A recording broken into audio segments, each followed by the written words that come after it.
It is truly an honor to introduce someone who not only teaches wellness, but genuinely lives in every single day. He is a national board certified health and wellness coach, Spartan SGX coach, endurance athlete, and the founder of Wellness Warrior Coach. So, for more than 14 years, he has dedicated his life to helping people improve their energy, strength, mindset, and overall quality of life through sustainable habits, ancestral nutrition, smart movement, nervous system regulation, and a balanced approach to health. But beyond his impressive credentials, what truly makes Steve special is the heart behind his mission. He is a devoted father, a loving son, a mentor, and someone deeply passionate about helping others to reconnect not only with their health, but with their confidence, purpose, and joy in life. He specializes in helping adults over 40 who feel exhausted, overwhelmed, stressed, or stuck regain momentum in their health without extreme or unrealistic approaches. His messages is simple but powerful. True wellness is not about perfection. It's about building a life that fuels you physically, mentally, and emotionally. His works come from real experience, compassion, resilience, and a genuine desire to serve others in a meaningful way. Whether through coaching, education, nature, movement, or community, Steve's continue to inspire people to take ownership of their health and create lasting change. Tonight, he'll be sharing valuable insights, encouragement, and practical strategies that can help all of us move toward a healthier and more fulfilled life. Please join me in giving a warm and heartfelt welcome to Steve Mann. Thank you so much, everyone. All right. Thanks so much. It was super nice. All right. So today we're going to talk a little bit about the 7 hormones blocking your fat loss, or we can go opposite of that, 7 hormones that are releasing your fat. So we can go either way on that. As we go through today, you'll really see the things that affect your hormones and then what your hormones do as a result of all those things that you either nurture yourself for or don't nurture yourself for. Let's keep that simple, right? Okay, so I'd like for you to let me know if you've ever felt any of these ways in the past. So, have you ever felt like as you age that you get more tired, that it's harder to lose weight? Do you have energy crashes? Is your belly fat increasing? Are you getting more sleep as you age? Is your brain fog increasing as you age? So, are you just feeling off? So, just pop in the chat and let me know if you've felt any of those things in the past.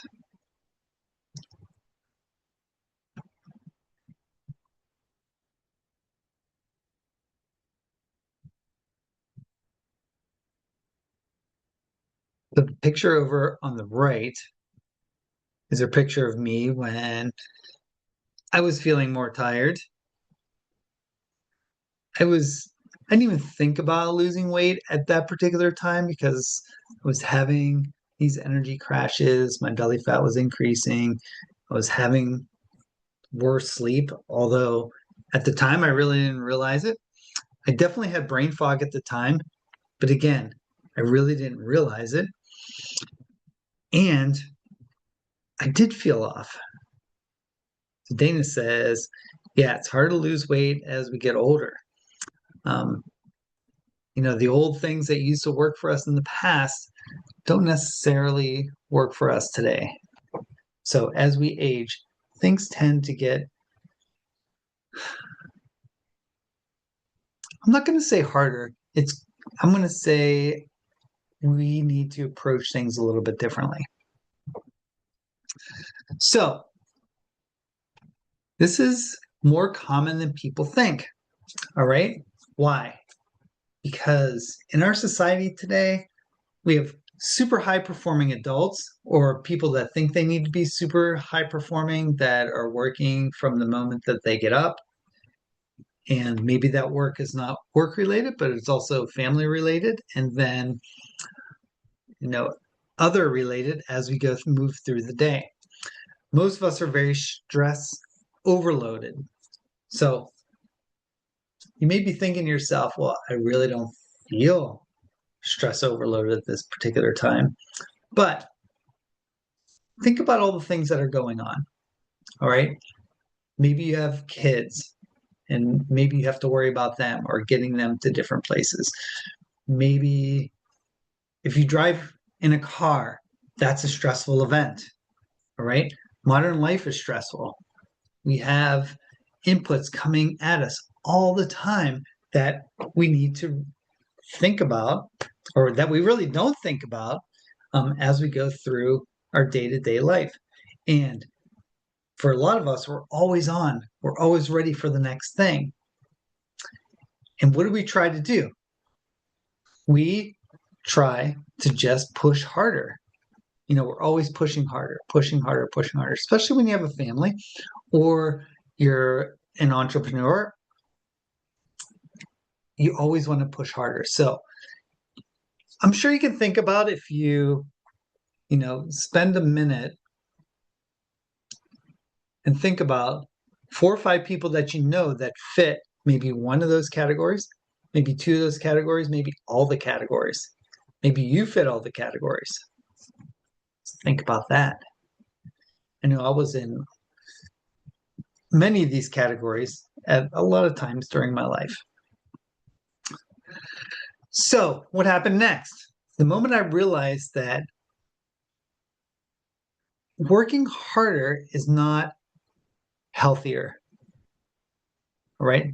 The moment I realized that, then I started to kind of think about all of those things that have been going on in my life, all right? Recognizing that I was loaded with stress, you know, understanding a little bit about how hormones actually play a role in this whole thing. I never thought about recovery before that time. I never thought about balancing my nervous system. I never thought about circadian rhythm before that. I was just plowing through life, doing what I thought was necessary for my job, for my friends, for my family, and all the people and all the things involved in my life. So here's the big idea. Your hormones are always listening to your lifestyle. Let that sink in for a minute. Your hormones are always listening to your lifestyle. So how you sleep, your body and your hormones are listening to those things that you're telling it through your sleep. Stress, your body is listening to the stress that you're exposed to. The food, I talk a lot about like food is information, all right? Information for the body. So are you feeding yourself good information or are you feeding yourself bad information? Movement, your hormones in your body are listening to your movement patterns. Your light exposure, how are you exposed to light? Whether natural light, blue light, whatever. How's your recovery? If that's even part of what you do. Are you in nature? Are you overstimulated? Your hormones are always listening to what you're doing day in and day out. So I have a little diagram here just to kind of map it out in your head. If you have stress, whether mental, emotional, or physical, or all of them, that's going to trigger your stress response. Once your stress response is triggered, then that's going to increase your cortisol and your other stress hormones and disrupt your hormonal balance. So I'm going to talk about 7 hormones today, and disrupting your hormonal balance is how those hormones all get balanced. And there's a lot more. So I'm just talking about 7 today, but there's plenty more hormones that I'm not going to talk about today. So, what does that hormonal imbalance do? It drains your energy. So, it leads you to feel tired and fatigued. All right. How does that affect fat loss? Well, that causes you to have low energy. If you have low energy, you're not going to move as much. All right. If you're stressed, you're not going to move as much. And that's going to hinder your fat loss. So, balanced hormones, on the other side of that whole thing, support your fat loss. So, what do we want to do? Do we want to support our fat loss or hinder our fat loss? So, all of these things today, I just want you to kind of like think about and how that may pertain to you. I think you'll probably hear a common message through all of these hormones that I talk about. And even though there's 7 of them, that there's things that you can do, simple things that you can do to get these hormones more in balance. So let's talk about modern life real quick. I mentioned that a little bit before. So all of these things are dysregulating your hormones. Screens, where so many people are addicted to their screens. So many people are watching those screens 8-10 hours a day. Your stress is dysregulating your hormones. Processed foods do the same thing. Poor sleep contributes to the dysregulation of hormones. Indoor living. That's an odd one to think about, right? Having constant stimulation is another one. So let's look at it a little bit from an ancestral point of view. So if we think about our ancestors, let's think about people that were alive. You can kind of mold this to however you want to think about it today. So think about people 300 years ago or even 10,000 years ago. And then go through each one of these things. Did they have screens? Did they have as much stress as we do today? Did they have processed foods? Did they have poor sleep? Were they living inside all the time? Were they driving around in cars? Did they have constant stimulation? Hopefully, you know the answers to all those, right? Yeah, those people did not have all of those things. We do not evolve fast enough to be able to handle all of these stressors. So it's important that we regulate ourselves, understand what general understanding of what these hormones do and what they are, but even more importantly, how can we make little lifestyle changes to put them more into alignment? All right. Any questions so far?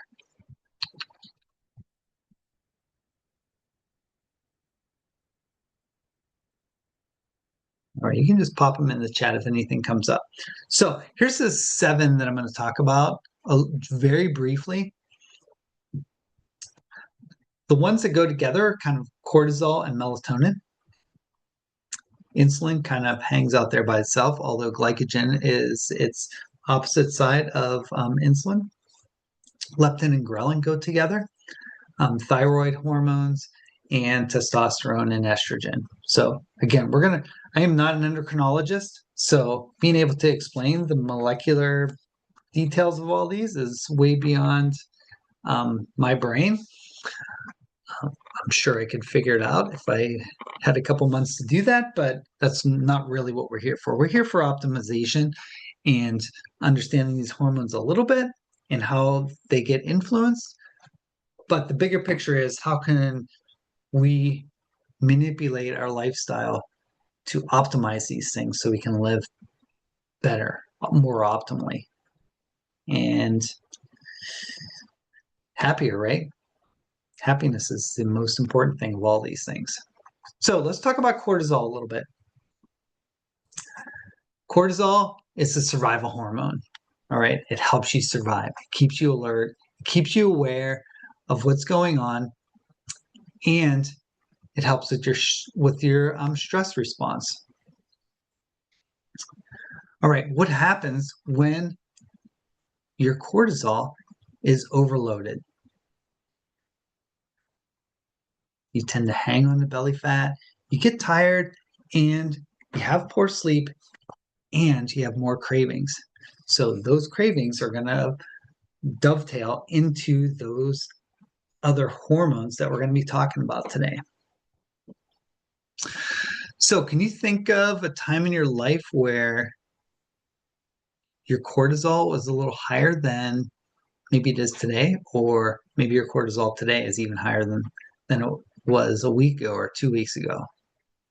Just pop it in the chat if you can think of a time where your stress response was a little bit more than optimal.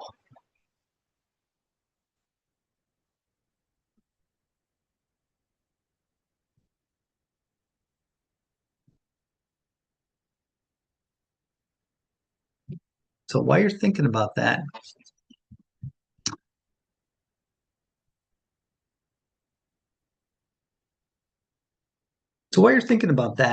it is totally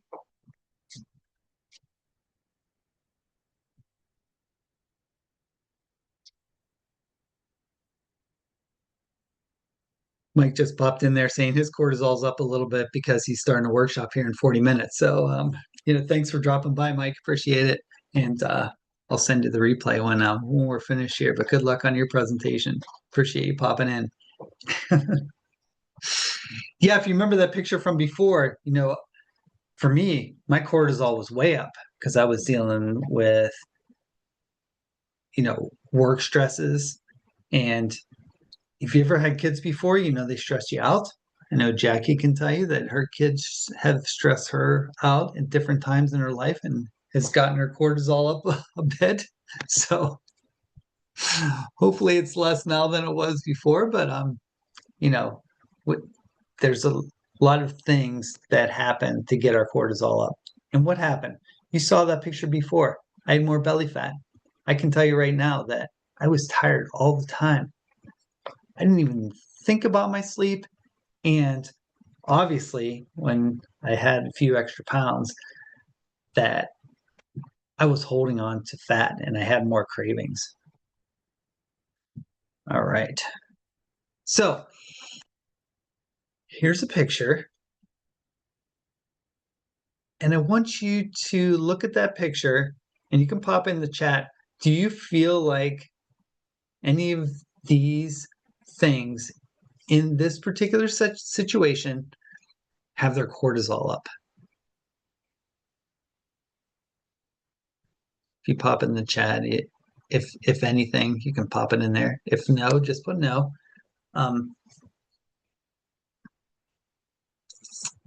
Yeah, is there cortisol up in this picture? So I want you to think about it. There was a book written a few years back called, I don't remember the exact name, but Zebras Never Get Ulcers.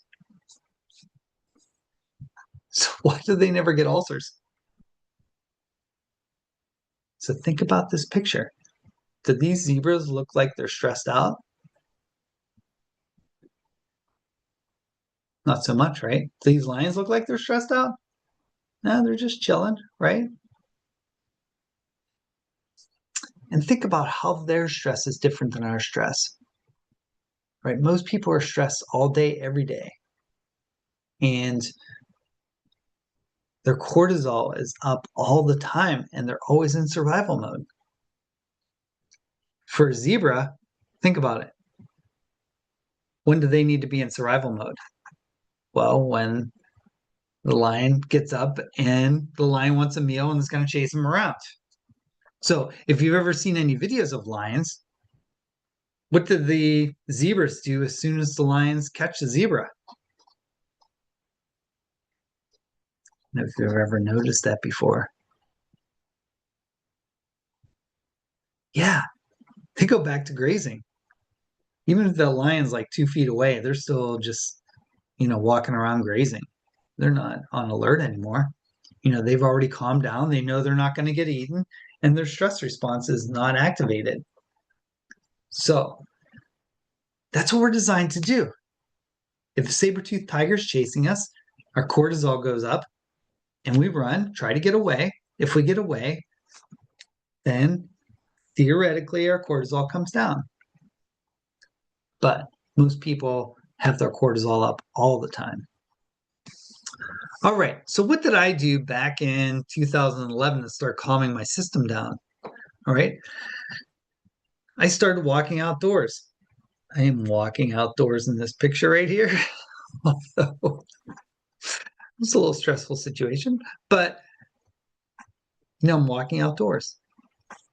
I started calming my system by regulating my sleep, having less stimulation, having strategic training sessions, having recovery days, slowing down during meals, and trying to regulate my nervous system, whether that was through breath work or meditation. So when I finally discovered that these things were actually things, then I could take action and actually start calming down, my system, lowering my cortisol so it does what it's supposed to do when it's supposed to do that. On the flip side of that is melatonin. All right, melatonin is the sleep hormone. So as melatonin goes up in the evening, cortisol comes down in the evening, and it peaks a little bit after you go to bed when cortisol bottoms out. As morning approaches, melatonin starts going down, cortisol starts going up. Waking up in the morning is a stressful event, so your body throws in some cortisol to get you up and out of bed. So what are some symptoms of dysregulation, of melatonin? Poor sleep. All right. I'd have to look a little bit more into it to see if, constant whacking of the snooze button is one of those things that, links with your melatonin or not. I think we had a conversation about that today.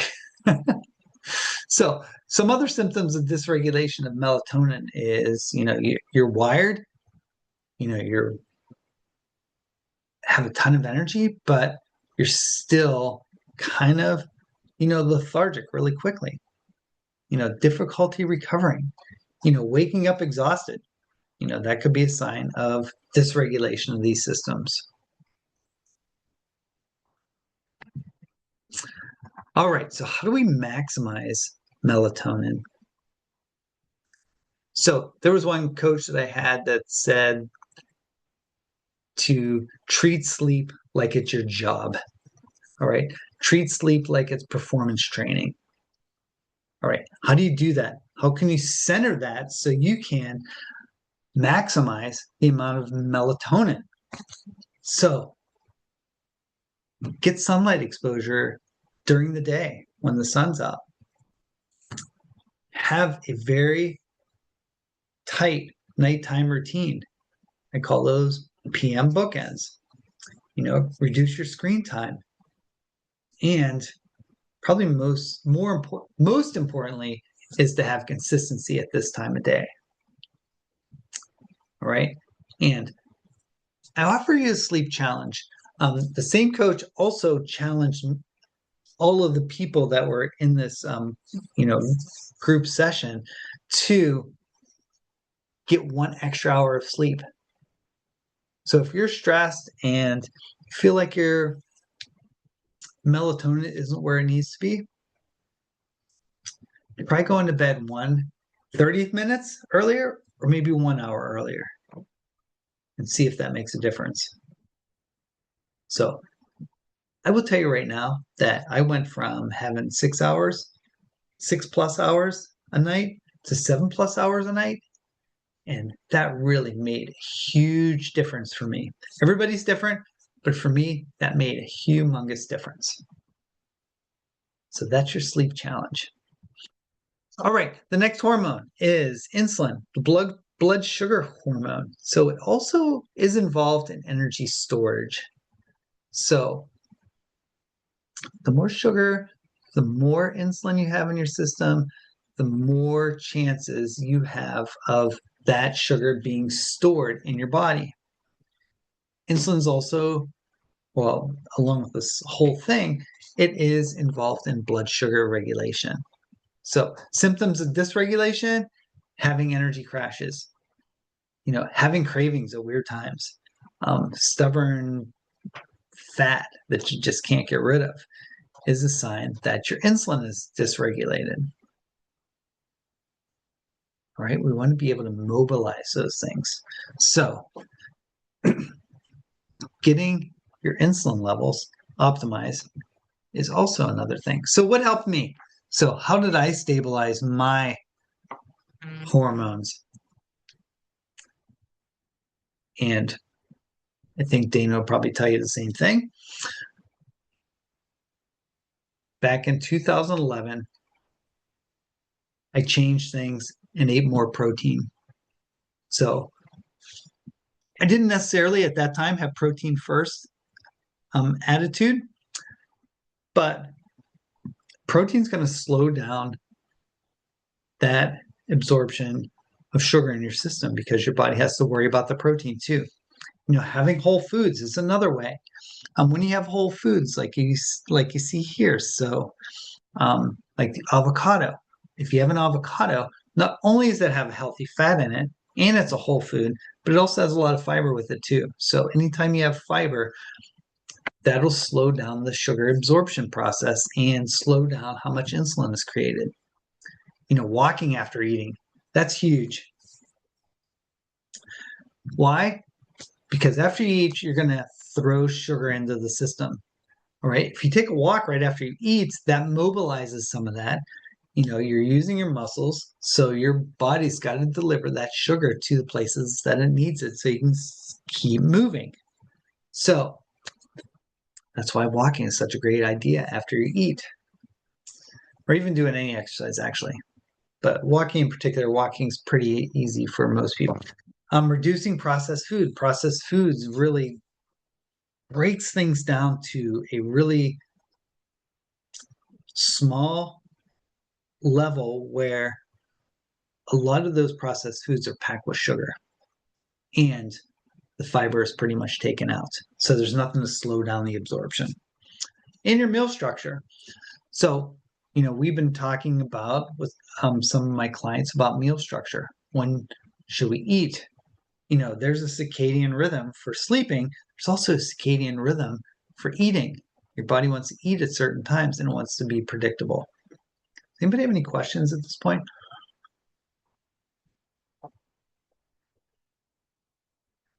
Hopefully this has given you some useful things that you can use. All right, I can see the chat box lighten up.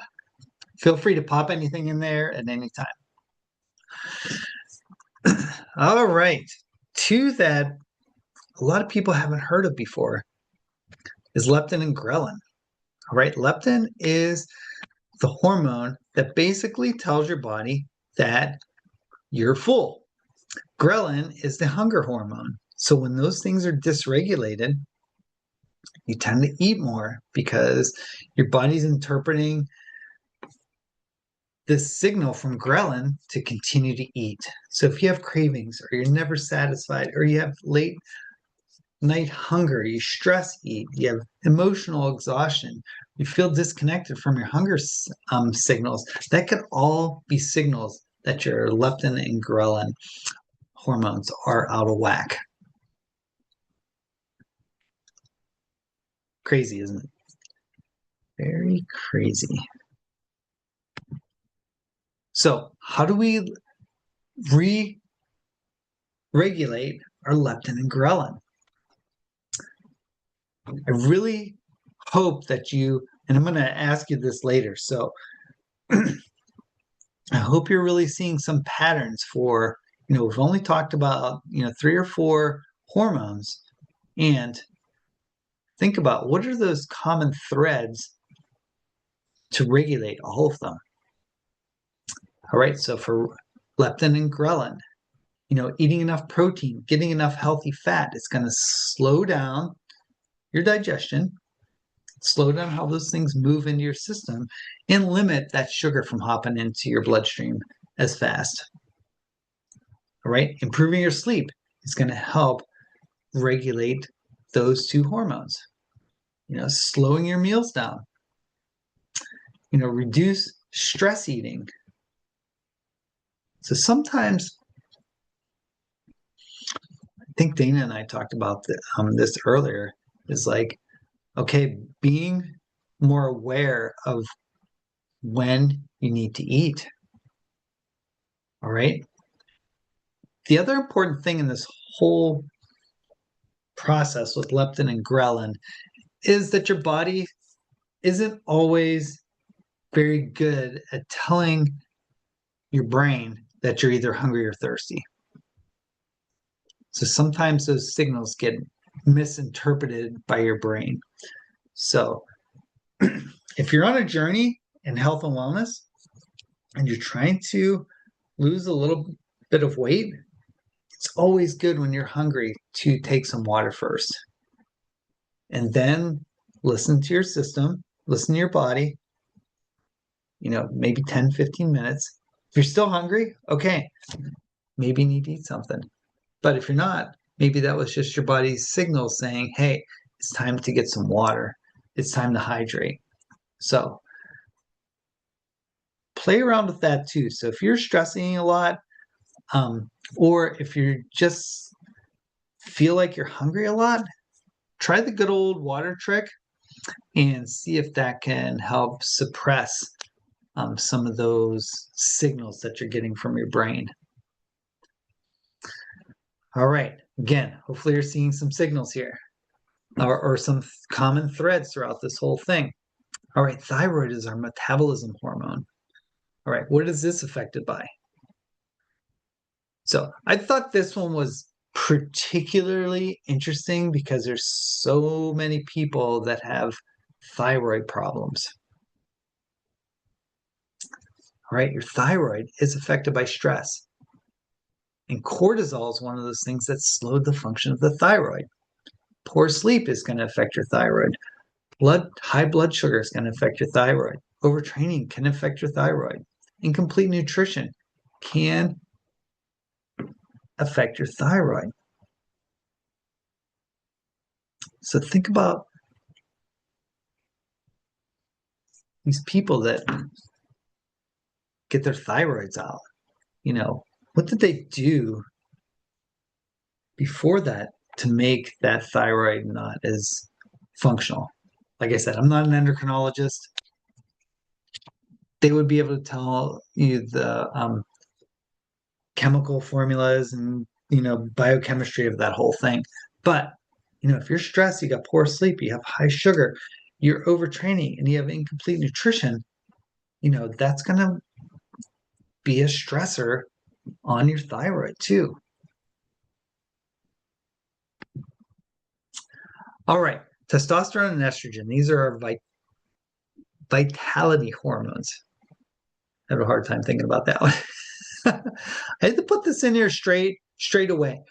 Higher body fat can increase conversion of testosterone into estrogen through this particular enzyme, which is crazy. I never thought about that before. So body fat can actually change this testosterone into estrogen. All right. I don't know about a lot. I don't have the statistics on this, but there's something called estrogen dominant, and it leads to like heavier periods, more menstrual cramps. And this estrogen dominance could be from carrying around extra fat. So thinking about that,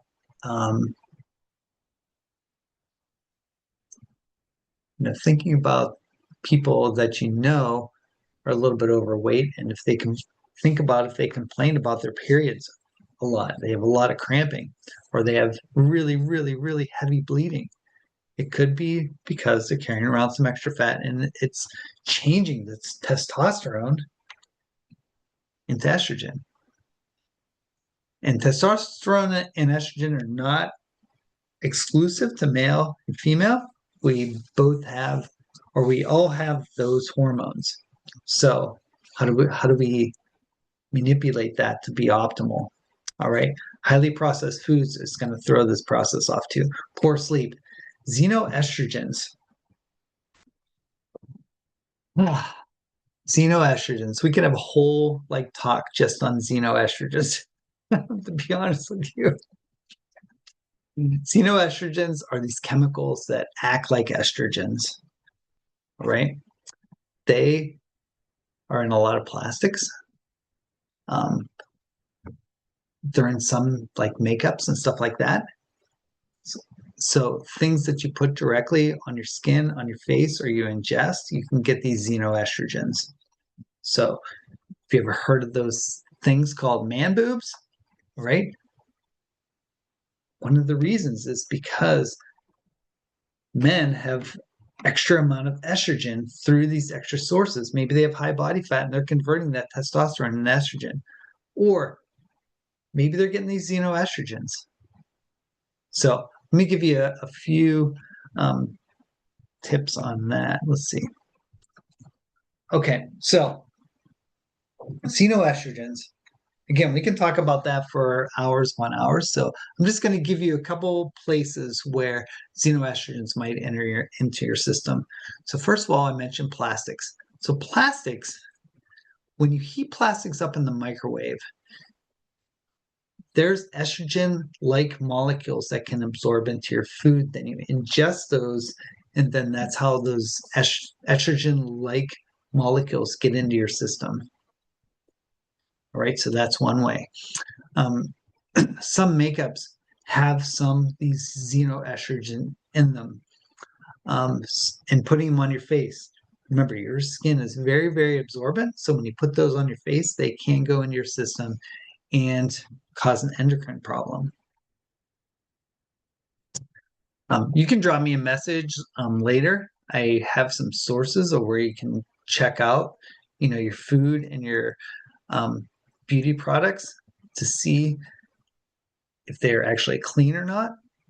Clean as far as like not many chemicals in them. So you can kind of get a gauge as to whether those products that you use are actually contributing to endocrine problems. Okay, so feel free to drop me a line on that one and I can send you that over. I got a beautiful xenoestrogen PDF. All right, so what happens when testosterone and estrogen are balanced? If you have any questions, just pop them in the chat. You don't have to be shy. So it helps with your strength, all right? And it's also opposite of that. When you have strength, then your testosterone can increase, all right? It helps you with regaining your energy, feeling younger, and it improves with consistency. Ding, ding, ding. All right. So please remember that your body is a connected system. It's not an isolated thing hanging out there in space.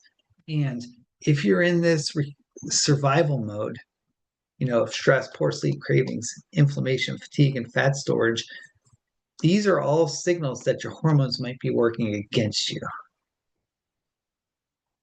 All right. And a lot of these things are caused, like I'm going to use sleep as an example. Sleep can cause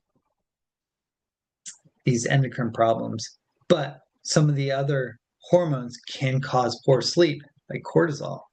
So poor sleep can work both ways in that it could be a symptom and a result of endocrine problems or caused by or an effect of poor sleep. So if your hormones are working for you, then you got your sleep aligned. You're taking in protein, you're walking, you're getting sunlight, which I'm getting right now, which is amazing. Your strength training is dialed in. You got your nervous system regulations. Your energy is up. And then once all of those things are in line, then fat loss can happen. So I know it seems like a lot, and it's really a lot because we're not 300, 10,000 years ago. it's a different world now, and we need to work on these rather than just living those things, if that makes sense. All right, so here's some action items. So some action items for this whole thing is to eliminate toxins in your life. So Dr. Kate Shanahan talks about the hateful eight. All right, these are 8 oils that can really disrupt our health and our endocrine system and our cells at a cellular level. They can really disrupt. So they're nutrient deficient, they're highly toxic, and they're contributing to our decline in our health. All right, so finding those toxins out. And I've got some resources for you for that. So starting a strength training routine also will contribute to getting those hormones balanced, right? Walking outside is another way to get your hormones balanced. Trying that sleep challenge out will help balance those hormones.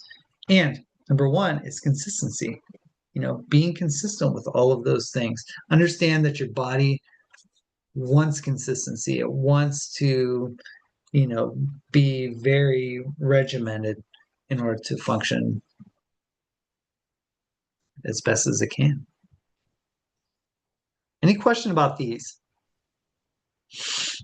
Any question about these action items?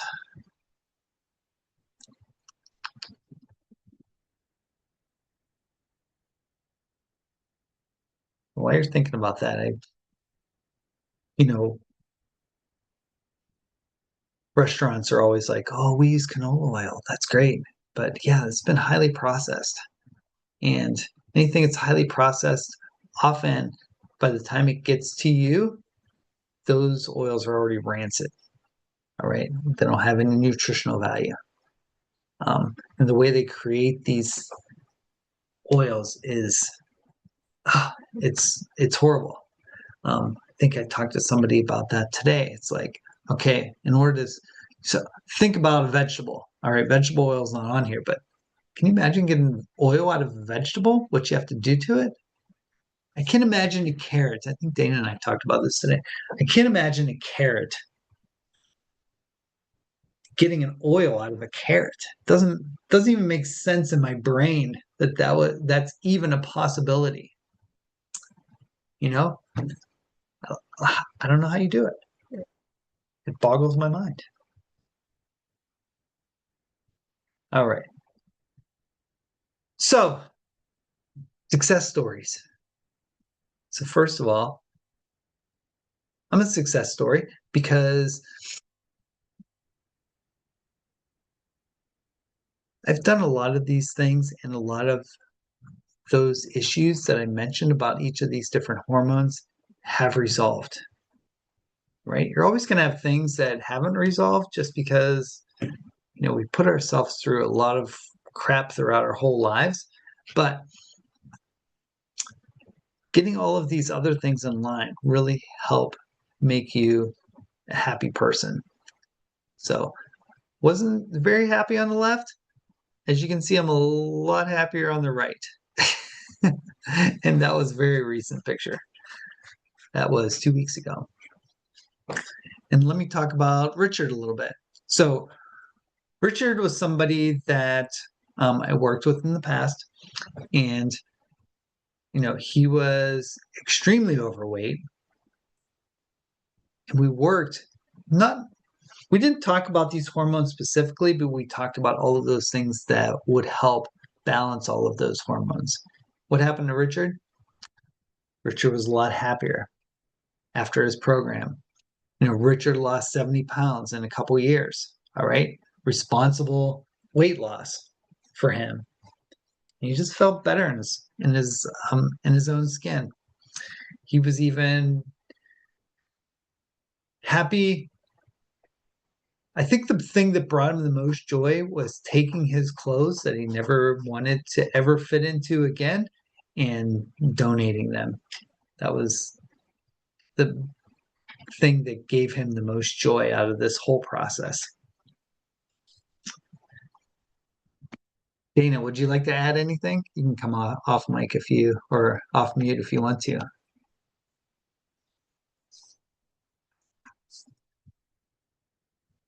If you don't want to, that's fine. But if you do, you can talk about your successes.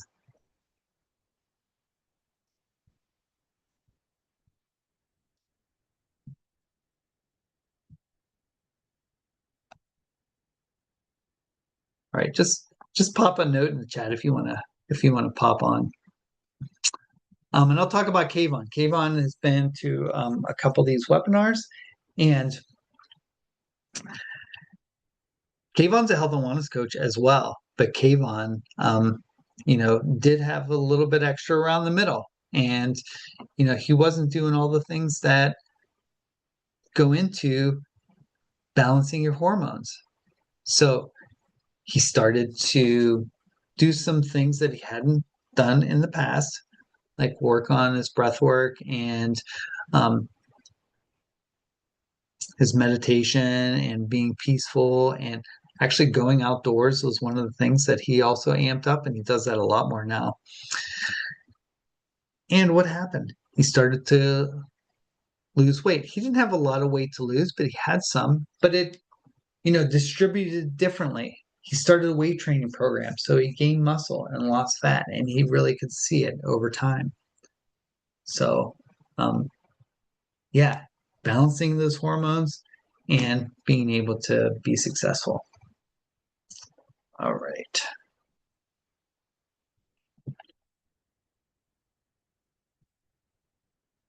All right. Well, I can tell you a little bit about Dana. She doesn't want to pop on. So Dana's been working really hard.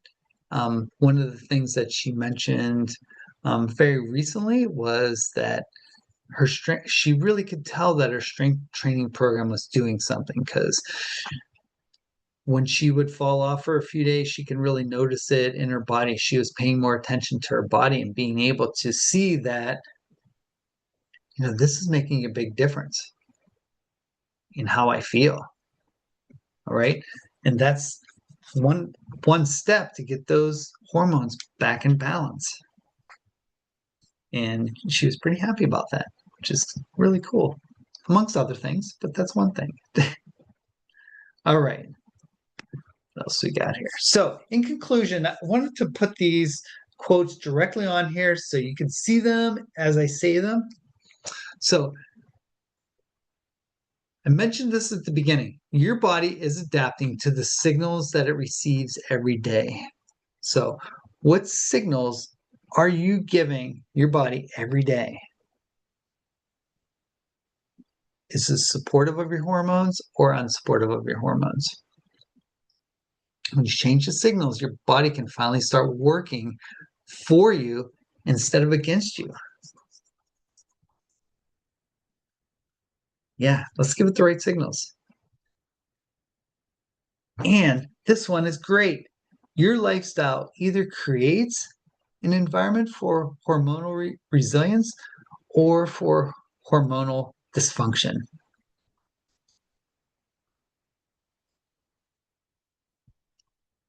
That's crazy, isn't it? That's super crazy.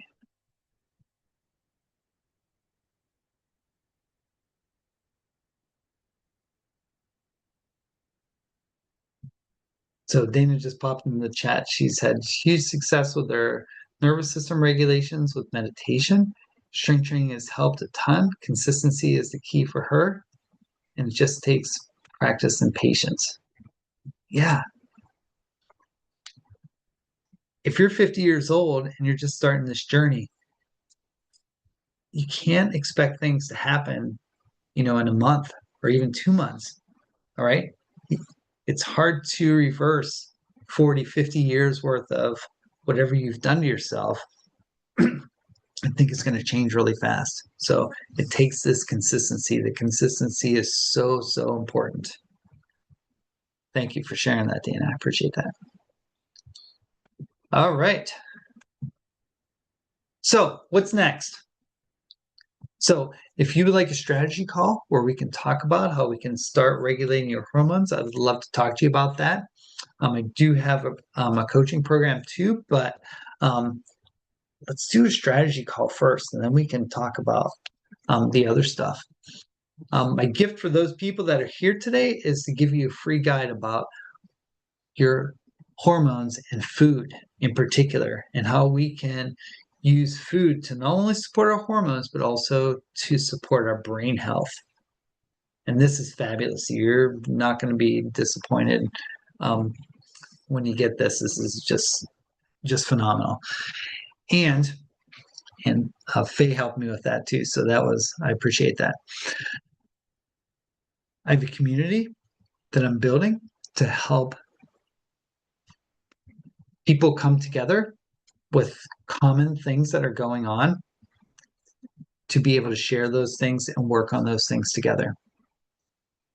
My next webinar is going to be on June 28th, but I may do a program in the middle of June to help get you on track with these foods. So stay tuned with that. Please pay attention to your emails because that should be coming out in the next 5 to 10 days. All right, and I want to thank you so much for coming today.